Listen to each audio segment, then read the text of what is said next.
രാഹുൽ മാങ്കൂട്ടവുമായി ബന്ധപ്പെട്ട വിഷയത്തിൽ ഇപ്പോൾ ഒരു പരാതിയുണ്ട്. ആ പരാതിയിന്മേൽ ശിക്ഷിക്കപ്പെടുമോ ഇല്ലയോ എന്ന് നമുക്ക് അറിയില്ല. അതിന് ഇനിയും കാത്തിരിക്കേണ്ട സാഹചര്യമുണ്ട്. ആ കാലയളവിൽ ഒരുപക്ഷെ MLA എന്ന നിലയിലൊക്കെ തുടരാം. കാരണം ഇത്തരം ആരോപണങ്ങൾ, പരാതികളൊക്കെ നേരിടുന്ന നിരവധി ആളുകൾ ഇന്ത്യയിലെ പല സംസ്ഥാനങ്ങളിലെയും നിയമസഭകളിൽ ഉണ്ട്. പിന്നീട് ശിക്ഷിക്കപ്പെട്ട പശ്ചാത്തലമുണ്ട്. അങ്ങനെ കേരളത്തിലടക്കം നമുക്കറിയാം അഴിമതി കേസുകളിൽ പോലും ശിക്ഷിക്കപ്പെട്ടിട്ടുള്ള ആളുണ്ട്. അങ്ങനെ ശിക്ഷ അനുഭവിച്ചിട്ടുള്ള ആളുണ്ട്. ആർ ബാലകൃഷ്ണപിള്ള നമുക്കറിയാവുന്നതാണ്. കേരളത്തിന്റെ ചരിത്രത്തിൽ തന്നെ ഇത്തരം അഴിമതി കേസിൽ ശിക്ഷിക്കപ്പെട്ട ഒരു മുൻ മന്ത്രി കൂടിയാണ്. ജയിൽവാസം അനുഭവിച്ച ആളാണ്. രാഹുൽ മാങ്കൂട്ടം വിഷയത്തിലേക്ക് വരുമ്പോൾ രാഹുൽ മാങ്കൂട്ടത്തിന് ഇനി MLA ആയി തുടരാൻ പറ്റുമോ എന്നിടത്ത് ആണ് പ്രധാനപ്പെട്ട ചോദ്യം ഉയരുന്നത്. ഇപ്പോഴിതാ രാഹുൽ മാങ്കൂട്ടവുമായി ബന്ധപ്പെട്ട് ഒരു പരാതി സ്പീക്കറിന് മുന്നിൽ എത്തിയിരിക്കുന്നു. ഇനി ആ വിഷയത്തിൽ തീരുമാനം എടുക്കേണ്ടത് ഈ സഭയാണ്, അതായത് നിയമസഭയാണ് ഇനി ഇതിൻ്റെ തുടർ നടപടികൾ സ്വീകരിക്കേണ്ടത് എന്നതാണ് കൃത്യമായി പറയേണ്ടത്. ഇപ്പോഴത്തെ സാഹചര്യത്തിൽ നിയമപരമായി, അതായത് കോടതി നടപടികളിലൂടെ ശിക്ഷിക്കപ്പെടുന്നതിന് മുമ്പ് തന്നെ MLA സ്ഥാനത്ത് നിന്ന് രാഹുൽ മാങ്കൂട്ടത്തിന് മാറേണ്ടി വരുമോ അത് തീരുമാനിക്കേണ്ടത് ഈ നിയമസഭ തന്നെയാണ്. അതായത് 15ാം നിയമസഭയാണ് ഇത് സംബന്ധിച്ച ഒരു തീരുമാനത്തിലേക്ക് പോകേണ്ടത് എന്നതാണ് കൃത്യമായി പ്രേക്ഷകരെ ഓർമ്മിപ്പിക്കാനുള്ളത്. അപ്പോൾ എങ്ങനെയാണ് ഈ വിഷയം ഇനി പരിഗണിക്കപ്പെടുക? അതായത് അങ്ങനെ നിയമസഭയ്ക്ക് MLAയെ പുറത്താക്കണമെങ്കിൽ ആദ്യം പ്രിവിലേജ് ആൻഡ് എത്തിക്സ് കമ്മിറ്റി ഇതുമായി ബന്ധപ്പെട്ട ഒരു പരാതി പരിശോധിക്കേണ്ടതുണ്ട്. ഇപ്പോൾ രാഹുൽ മാങ്കൂട്ടത്തിന് നേരെ, അതായത് സഭയുടെ അന്തസ്സിനെ കളങ്കപ്പെടുത്തുന്ന തരത്തിലുള്ള ഇടപെടലുകൾ ആണോ രാഹുൽ മാങ്കൂട്ടത്തിൻ്റെ ഭാഗത്ത് നിന്ന് ഉണ്ടായിട്ടുള്ളത് എന്നതാണ് ഈ പ്രിവിലേജ് ആൻഡ് എത്തിക്സ് കമ്മിറ്റി പരിശോധിക്കേണ്ടത്. അതിൽ കോൺഗ്രസിൽ നിന്നുള്ള അംഗങ്ങൾ ഉൾപ്പെടെയുണ്ട് എന്നതാണ് എടുത്തു പറയേണ്ടത്. പക്ഷേ ഇപ്പോഴത്തെ സാഹചര്യത്തിൽ രാഹുൽ മാങ്കൂട്ടം കോൺഗ്രസിൻ്റെ MLA അല്ല എന്നതുകൊണ്ട് തന്നെ ആ എത്തിക്സ് കമ്മിറ്റി അംഗങ്ങൾക്ക് രാഷ്ട്രീയം നോക്കാതെ തന്നെ നിലപാട് സ്വീകരിക്കാൻ സാധിക്കും എന്നതാണ് വസ്തുത. അങ്ങനെ എത്തിക്സ് കമ്മിറ്റിക്ക് മുന്നിലേക്ക് ഈ പരാതി എത്തിയാൽ തീർച്ചയായും രാഹുൽ മാങ്കൂട്ടത്തിന് എതിരായ ഒരു റിപ്പോർട്ട് തന്നെയായിരിക്കും എത്തിക്സ് കമ്മിറ്റി നൽകുക എന്ന് വേണം നമുക്ക് അനുമാനിക്കാൻ. പക്ഷേ അങ്ങനെ തന്നെ അനുമാനിക്കപ്പെടാനേ സാധിക്കുകയുള്ളൂ. ആ കമ്മിറ്റിയാണ് ഇത് സംബന്ധിച്ച ഒരു റിപ്പോർട്ട് നൽകേണ്ടത്. പലപ്പോഴും എത്തിക്സ് കമ്മിറ്റികൾ പല ആളുകൾക്ക് നേരെയും അല്ലെങ്കിൽ അംഗങ്ങൾക്ക് നേരെയും ഉണ്ടായിട്ടുള്ള ആരോപണങ്ങൾ തള്ളിക്കളയുന്ന സാഹചര്യവുമുണ്ട്. പക്ഷേ ഇവിടെ അതിനുള്ള സാധ്യത കുറവാണ്. ഈ എത്തിക്സ് കമ്മിറ്റിയെ ആരാണ് നിയമിക്കുക? അവിടെയാണ് ഇപ്പോൾ ഈ MLA നൽകിയിട്ടുള്ള പരാതി പ്രസക്തമാകുന്നത്. അതായത് എത്തിക്സ് കമ്മിറ്റിക്ക് ഈ പരാതി വിടണമോ എന്നത് തീരുമാനിക്കേണ്ടത് നിലവിൽ നിയമസഭാ സ്പീക്കറാണ്. അവിടെ ഒരു പ്രതിസന്ധിയുള്ളത് കേരളത്തിൻ്റെ രാഷ്ട്രീയ ചരിത്രത്തിൽ ഇത്തരം ഒരു സംഭവം ഇതിനു മുമ്പ് ഉണ്ടായിട്ടില്ല എന്നതാണ്. അതുകൊണ്ട് തന്നെ ഒരു പക്ഷേ AN ഷംസീറിന് ഈ വിഷയത്തിൽ കുറച്ചുകൂടി നിയമസഹായം തേടേണ്ടതായി വരും. നിയമവിദഗ്ധരുമായി കൂടിയാലോചിച്ച ശേഷം ആയിരിക്കും ഇത് എത്തിക്സ് കമ്മിറ്റിക്ക് വിടണമോ എന്നത് സംബന്ധിച്ച തീരുമാനം എടുക്കുക എന്ന് വേണം നമുക്ക് മനസ്സിലാക്കാം. കാരണം നമുക്ക് ലഭിക്കുന്ന വിവരങ്ങൾ അനുസരിച്ച് ഒരു പക്ഷേ ഇത്തരം ആക്ഷേപങ്ങളും പരാതികളൊക്കെ ഉയർന്നു വന്നാൽ ഏതെങ്കിലും അംഗം പരാതി നൽകാതെ തന്നെ സ്പീക്കർക്ക് സ്വയം ഇങ്ങനെയൊരു എത്തിക്സ് കമ്മിറ്റിയെ ചുമതലപ്പെടുത്താനുള്ള അധികാരമുണ്ട് എന്നാണ് നമുക്ക് മനസ്സിലാക്കാൻ സാധിക്കുന്നത്. എന്തായാലും അങ്ങനെയുള്ള അധികാരത്തെ സംബന്ധിച്ച് സംശയമുണ്ടെങ്കിലും ഇപ്പോൾ ഒരു MLA തന്നെ സഭയിലെ അംഗത്തിന് നേരെ പരാതി നൽകിയ പശ്ചാത്തലമുണ്ട്. അതുകൊണ്ട് തന്നെ തീർച്ചയായും ഇത് എത്തിക്സ് കമ്മിറ്റിക്ക് വിടാൻ പറ്റുന്ന പശ്ചാത്തലം ആണ് ഉള്ളത്. അവിടെ ഇനി എത്തിക്സ് കമ്മിറ്റിയുടെ നിലപാട് കൂടി വളരെ പ്രധാനപ്പെട്ടതായി മാറും.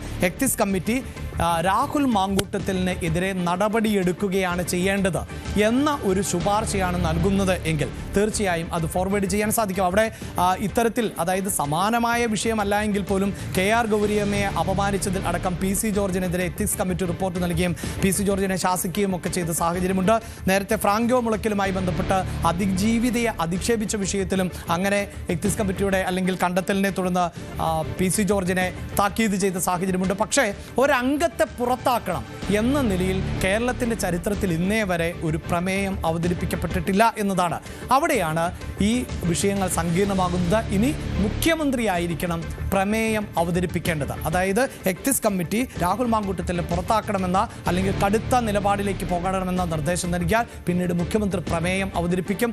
ആ പ്രമേയം പാസ്സാക്കപ്പെടുന്ന സാഹചര്യം കൂടി ഉണ്ടാകണം.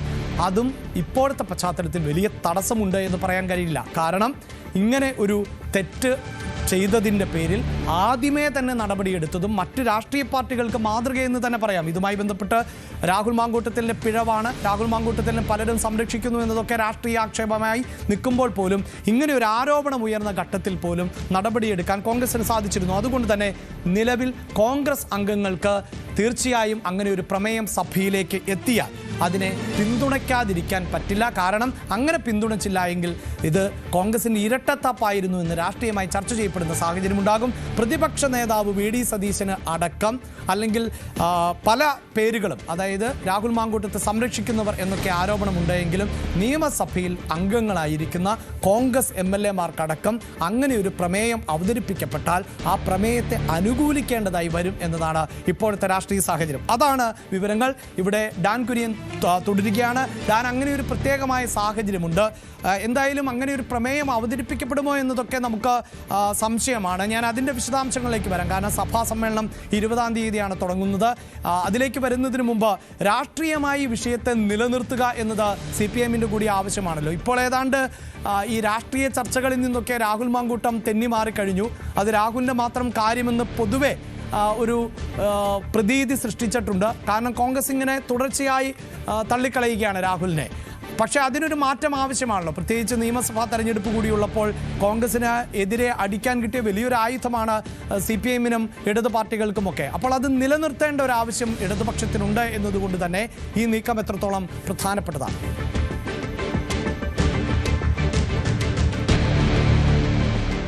ആ നീക്കം മുന്നിൽ കണ്ടുകൊണ്ട് തന്നെയാണ് കൃത്യമായ ഒരു നടപടി ആദ്യഘട്ടത്തിൽ തന്നെ പല എതിർപ്പുകൾക്കിടയിലും നേതൃത്വം ഉറപ്പാക്കുന്ന തരത്തിലേക്ക് എത്തിയത്. കാരണം ഈ രാഹുൽ മാങ്കൂട്ടത്തിനെതിരെ ഉയർന്നു വരാനിരിക്കുന്ന പരാതികളുടെ ഗൗരവം എത്രയാണ് എന്ന കാര്യത്തിൽ കോൺഗ്രസിലെ ഒരു വിഭാഗം നേതാക്കൾക്ക് കൃത്യമായ ധാരണയുണ്ടായിരുന്നു. അവർ ഈ പരാതികളുടെ ഗൗരവത്തെപ്പറ്റി നേരത്തെ തന്നെ അറിവുള്ളവരായിരുന്നു. അവർക്ക് തന്നെ രേഖാമൂലം ലഭിച്ചിരിക്കുന്ന പരാതികളുണ്ട്. പക്ഷേ അത് നിയമ സംവിധാനങ്ങൾക്ക് മുമ്പിലേക്ക് എത്തിയിട്ടില്ല. അതുകൊണ്ട് തന്നെയാണ് ഒരു വശത്ത് വലിയ തരത്തിൽ എതിർപ്പ് ഉടലെടുക്കുമ്പോഴും മറുവശത്ത് രാഹുലിനെതിരെയുള്ള നിലപാടിൽ പ്രതിപക്ഷ നേതാവ് വി ഡി സതീശനും രമേശ് ചെന്നിത്തലയും കെ മുരളീധരനും രാജ്മോഹൻ ഉണ്ണിത്താനും ഉൾപ്പെടെയുള്ള നേതാക്കളൊക്കെ പരസ്യ പ്രതികരണവുമായി രംഗത്തെത്തിയതിന് പിന്നിൽ പാർട്ടിക്ക് നേതൃത്വത്തിന് അതുമായി ബന്ധപ്പെട്ട് കൃത്യമായി ലഭിച്ചിരിക്കുന്ന ബോധ്യത്തിന്റെ അടിസ്ഥാനത്തിലുള്ള ഒരു തീരുമാനമെന്നാണ് ആവർത്തിച്ച് നേതാക്കൾ വ്യക്തമാക്കിയത്. പക്ഷേ എന്താണ് പരാതിയുടെ സ്വഭാവം, തങ്ങൾക്ക് ലഭിച്ച പരാതി ഏത് തരത്തിലുള്ള, ഇതൊന്നും നേതാക്കൾ പരസ്യമായി പ്രതികരിച്ചിരുന്നില്ല. അതേസമയം ഇങ്ങനെയൊരു നടപടി, അതായത് രാഹുൽ മാങ്കൂട്ടത്തിനെതിരെ സസ്പെൻഡ് ചെയ്യുന്ന യൂത്ത് കോൺഗ്രസ് അധ്യക്ഷ സ്ഥാനത്ത് നിന്ന് മാറ്റിയതിനു പുറമെ പാർട്ടിയിൽ നിന്ന് സസ്പെൻഡ് ചെയ്ത നടപടിയിലേക്ക് കടക്കുന്നതിന് മുമ്പാണ് കോർ കമ്മിറ്റി അംഗങ്ങളെ ഈ കാര്യങ്ങൾ അറിയിക്കുന്ന തരത്തിലേക്ക് കാര്യങ്ങൾ എത്തിയത്.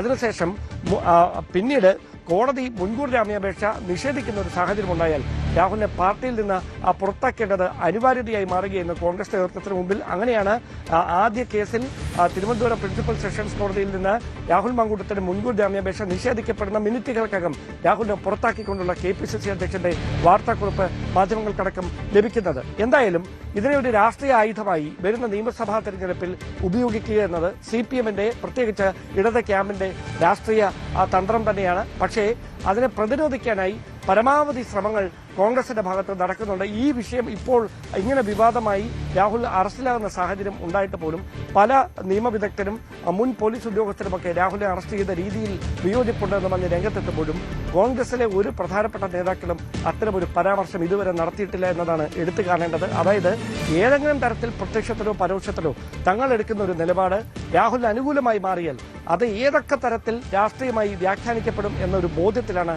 നേതാക്കൾ വളരെ അവധാനതയോടെ ഈ വിഷയത്തെ നോക്കിക്കാണുന്നത്. ആകെ പത്തനംതിട്ട ജില്ലാ പഞ്ചായത്ത് അംഗമായ ശ്രീനാദേവി കുഞ്ഞമ്മ മാത്രമാണ് കോൺഗ്രസിന്റെ ഒരു ഔദ്യോഗിക സ്ഥാനത്തിരിക്കുന്ന ഒരു വ്യക്തി എന്ന നിലയിൽ രാഹുൽ മാങ്കൂട്ടത്തിനെ അനുകൂലിച്ചുകൊണ്ട് പരസ്യമായി രംഗത്തെത്തിയത്. പക്ഷേ അവർക്കെതിരെ പരാതി KPCCക്ക് ലഭിച്ചിരിക്കുന്നു. DCC നേതൃത്വം അവരോട് വിശദീകരണം ആവശ്യപ്പെട്ടിരിക്കുന്ന ഒരു സാഹചര്യം ഇതൊക്കെയാണ് നിലവിലുള്ളത്. ഇനി ഇതിൽ വെല്ലുവിളിയായി മാറാൻ പോകുന്നത് ഒരേ ഒരു കാര്യം മാത്രമായിരിക്കും. രാഹുൽ മാങ്കൂട്ടത്തിനെ ചോദ്യം ചെയ്യുകയോ രാഹുൽ മാങ്കൂട്ടത്തിന്റെ ഫോണോ ലാപ്ടോപ്പോ പരിശോധിക്കുകയോ ചെയ്യുമ്പോൾ രാഹുലിന് ഈ വിവാദമോ നിയമപരമായി നടപടിയിലേക്ക് പോവുകയോ ചെയ്യുന്നതിനിടയിൽ സംരക്ഷിക്കാനുള്ള ബോധപൂർവമായ നീക്കം ഏതെങ്കിലും കോൺഗ്രസ് നേതാക്കളുടെ ഭാഗത്തുനിന്ന് ഉണ്ടായിട്ടുണ്ടെന്ന് വ്യക്തമാക്കുന്ന എന്തെങ്കിലും തെളിവുകൾ ഈ സ്മാർട്ട് ഫോണിൽ നിന്നോ ലാപ്ടോപ്പിൽ നിന്നോ അന്വേഷണ സംഘം വീണ്ടെടുത്താൽ അപ്പോൾ മാത്രമായിരിക്കും ഇനി ഒരു സ്കോപ്പ് അതിൽ കോൺഗ്രസിനെ വെട്ടിലാക്കുന്ന തരത്തിൽ ഭരണപക്ഷത്തിന് ഉപയോഗിക്കാൻ കഴിയുക. ഒരുപക്ഷെ അതുകൊണ്ട് തന്നെയായിരിക്കാം ഈ ഫോണും ലാപ്ടോപ്പും ഒക്കെ വിശദമായി പരിശോധിക്കണമെന്ന ആവശ്യത്തിന് ആക്കം കൂടുന്നത്. എന്തായാലും അതിനുള്ള സാധ്യത എത്രത്തോളമാണ് എന്നത് കാത്തിരുന്ന് തന്നെ കാണേണ്ടതുണ്ട്. അന്വേഷണ സംഘം വിശദമായി തന്നെ ഈ ഫോൺ പരിശോധിക്കാനുള്ള നീക്കങ്ങളിലേക്ക് കടന്നിരിക്കുന്ന ഫോറൻസിക് പരിശോധനയ്ക്ക് വിധേയമാക്കുമെന്നാണ് പറയുന്നത്. നിലവിൽ രാഹുൽ മാങ്കൂട്ടത്തിന്റെ ഭാഗത്ത് നിന്ന് വ്യക്തിപരമായി സംഭവിച്ച വീഴ്ചകൾക്ക് രാഹുൽ മാങ്കൂട്ടത്തിൽ വില കൊടുക്കേണ്ടി വരുന്നു. അതിനപ്പുറത്തേക്ക് കോൺഗ്രസ് പാർട്ടി അതിനോട് പ്രതികരിക്കേണ്ടതില്ല എന്ന നിലപാടിലാണ് നേതൃത്വം. അതേസമയം കോൺഗ്രസിന് വെല്ലുവിളിയാകുന്നത് എന്തുകൊണ്ട് പിന്നെ രാഹുലിന്റെ രാജി ആവശ്യപ്പെടാൻ കോൺഗ്രസിന് കഴിയുന്നില്ല എന്നൊരു ചോദ്യം ഇടതുപക്ഷം ഉയർത്തുന്നുണ്ട്, BJP ഉയർത്തുന്നുണ്ട്. അതിന് പക്ഷേ കൃത്യമായ ഒരു മറുപടി നൽകാൻ കോൺഗ്രസിന് കഴിയുന്നില്ല. അവിടെ രാഹുലിനോട് സ്വതന്ത്രനായ MLA ആണ് രാഹുൽ ഇപ്പോൾ. അതുകൊണ്ട് രാജിവെക്കാൻ പറയാൻ അവകാശമില്ല എന്ന് പറഞ്ഞ് സാങ്കേതികമായി കോൺഗ്രസ് നേതൃത്വം ഒഴിഞ്ഞുമാറുന്നുണ്ട് എങ്കിലും കൃത്യമായി അങ്ങനെ ഒരു നിലപാടെടുക്കാൻ കഴിയാത്തതാണ് അല്പമെങ്കിലും കോൺഗ്രസ് പാർട്ടിക്കെതിരെ ഒരു വിമർശനമായി BJPയും CPM-ഉം ഉപയോഗിച്ചുകൊണ്ടിരിക്കുന്നത്. ഒരുപക്ഷെ ഈ നടപടികൾ അങ്ങ് കടുക്കുന്ന സാഹചര്യമുണ്ടായാൽ നേരത്തെ സൂചിപ്പിച്ച പോലെ എത്തിക്സ് ആൻഡ് പ്രിവിലേജസ് കമ്മിറ്റി രാഹുലുമായി ബന്ധപ്പെട്ടുണ്ടായ വിവാദങ്ങളുടെ പശ്ചാത്തലത്തിൽ കൃത്യമായ ഒരു റിപ്പോർട്ട് നിയമസഭയ്ക്ക് സമർപ്പിക്കുന്ന ഒരു സാഹചര്യം വന്നാൽ അവിടെ കൃത്യമായി അതിനെ പിന്തുണയ്ക്കേണ്ടത് പ്രതിപക്ഷത്തിന്റെ കൂടെ അനിവാര്യതയായി മാറും. അങ്ങനെ ചെയ്തില്ല എങ്കിൽ രാഹുലിനെതിരെ എടുത്ത നടപടി പേരിന് മാത്രമുള്ളൊരു നടപടി എന്ന വ്യാഖ്യാനത്തിലേക്ക് നിയമസഭാ തെരഞ്ഞെടുപ്പ് അടുക്കുന്ന വേളയിൽ കാര്യങ്ങളങ്ങ് മാറും. അതിനൊരിക്കലും കോൺഗ്രസ് നേതൃത്വം തയ്യാറാകുമെന്ന് തോന്നുന്നില്ല. അങ്ങനെയെങ്കിൽ വരുന്ന 20-ാം തീയതി ഇതുമായി ബന്ധപ്പെട്ട ഏതെങ്കിലും തരത്തിലുള്ളൊരു പ്രമേയം സഭയിൽ അവതരിപ്പിക്കുന്ന സാഹചര്യം ഉണ്ടായാൽ അസാധാരണമാകും വിധം, അതായത് കേരളത്തിന്റെ നിയമസഭാ ചരിത്രത്തിൽ ആദ്യമായി ഇങ്ങനെ ഒരു MLA-യെ അയോഗ്യനാക്കുന്നതിന് പ്രതിപക്ഷം കൂടി ഭരണപക്ഷത്തെ പിന്തുണയ്ക്കുന്ന തരത്തിലേക്ക് കാര്യങ്ങൾ എത്തും എന്നതാണ് വസ്തുത.